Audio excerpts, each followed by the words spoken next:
जय जय श्री राधे श्याम। आज सूर्य ग्रहण है और प्रातः 10 से लेकर के और 1:50 तक हमारे मथुरा में रहने वाला है। हम इस समय बरसाने में हैं अपने निज आश्रम श्री राधा कृपाधाम गहवर वन में। एक बात आज कहनी थी। मुझसे लोग कई दिन से कह रहे थे, महाराज आप लगातार राजनीति और स्थिति पर बोल रहे हैं, कुछ भगवान के लिए भी बोले। तो मैंने सोचा 2-1 मिनट का आपके लिए भगवान की कुछ चर्चा की जाए। यह सूर्य ग्रहण बहुत ही विशेष है। चूंकि भक्ति की बात है तो कहना पड़ रहा है, भगवान श्री कृष्ण जब श्री ब्रज से मथुरा गए और मथुरा से उसके बाद फिर द्वारका चले गए, तो श्री किशोरी जी और गोपी जन यहीं रह गए। तो आज सूर्य ग्रहण है और सूर्य ग्रहण में कुरुक्षेत्र का बहुत महत्व है।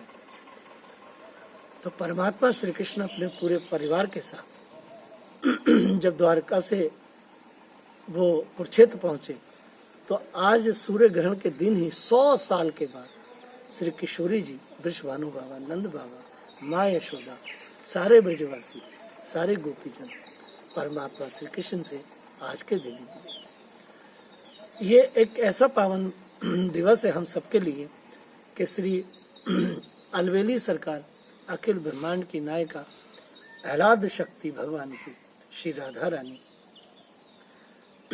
परम दया की पराकाष्ठा, रस की पराकाष्ठा, दया की पराकाष्ठा, भक्ति देने वाली श्री किशोरी जी आज श्री लाल जी से मिली। आज 100 साल के बाद ही नंद बाबा ने भगवान श्री कृष्ण को देखा। आज 100 साल के बाद ही इस सूर्य ग्रहण के अवसर पर ही, जब आज से 5,500 वर्ष पूर्व युधिष्ठिर जब इस पूरी धरती के राजा हुए, तो उस समय उनके जीवन, उनके राज्य का शासन में केवल एक बार ही सूर्य ग्रहण पड़ा। तो ये सूर्य ग्रहण, हम लोग तो भैया ब्रजवासी हैं, तो अपनी किशोरी जी को याद कर रहे हैं। तो आज किशोरी जी जब उनसे मिली, सबसे पहले जैसे भगवान का पूरा डेरे तंबू के साथ रथ यात्रा जब उनकी कुरुक्षेत्र के मैदान में पहुंची, बहुत बड़ा जो सरोवर है, उस सरोवर के पास ही बहुत बड़ा प्रांगण था। सबसे पहले जो डेरा था वो नंद बाबा और माँ यशोदा का था। और कहा, अरे मैया द्वारकाधीश आ गए, द्वारकाधीश आ गए, क्योंकि उस समय कृष्ण को सब द्वारकाधीश कहने लगे थे। तो मैया एकदम बाहर आ गई डेरे से, कहाँ है मेरा लाला, कहाँ है मेरा लाला।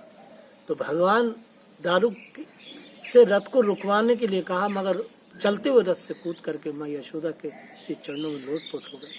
दोनों भैया, दाऊ जी भी और भगवान श्री कृष्ण भी। मैया ने बहुत लाड़ दिया, बड़ा प्रेम दिया। तो ये अच्छा, ये तो इसकी लीला है।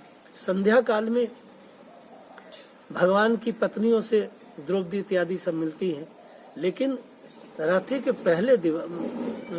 पहले चरण में सारे गोपीजन, वृषभानु बाबा ने जो राधा रानी के लिए एक बहुत सुंदर निकुंज की वहाँ पर व्यवस्था की थी, बहुत सुंदर है। उन्होंने वहाँ एक कैंपिंग किया था, माने आप समझिए जैसे एक बगीचा बनाया हो, इस तरह से श्री किशोरी जी के साथ के उस निकुंज महल में जब लाल जी गए, तो उस समय वह जो दृश्य है, वह जो भक्ति का वातावरण था, 100 साल के बाद प्रिय प्रीतम मिले हैं।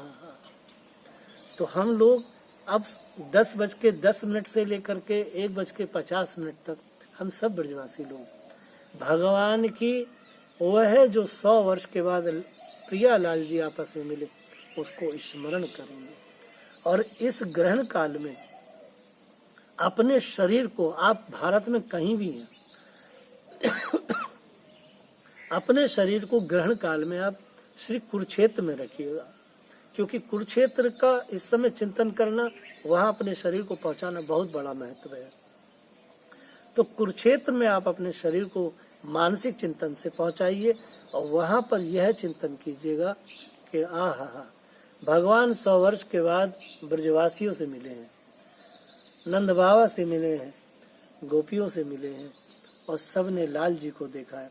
भगवान को सबने उस समय 11 वर्ष की अवस्था का देखा था, और 11 वर्ष के एक छोटे से कुमार, और भगवान को इतना बड़ा देखा। क्योंकि आप भगवान 100 वर्ष 110 से 11 वर्ष के हो चुके थे प्रभु, तो अब नव यौवनम से भगवान फिर भी वैसे ही के वैसे युवा थे।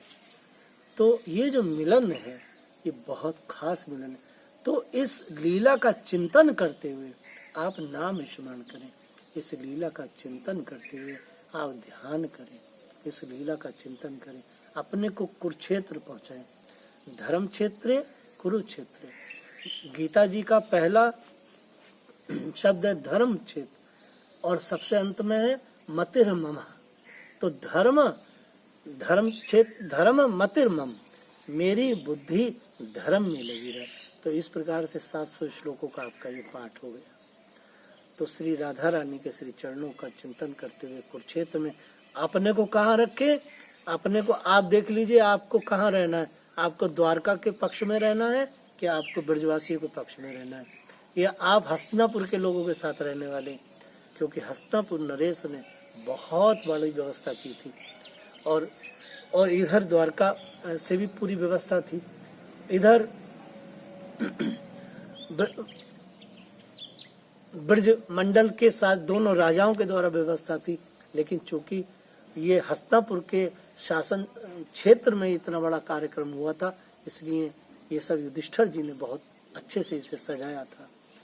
तो सब लोग बहुत प्रेम से बोले जय जय श्री राधे।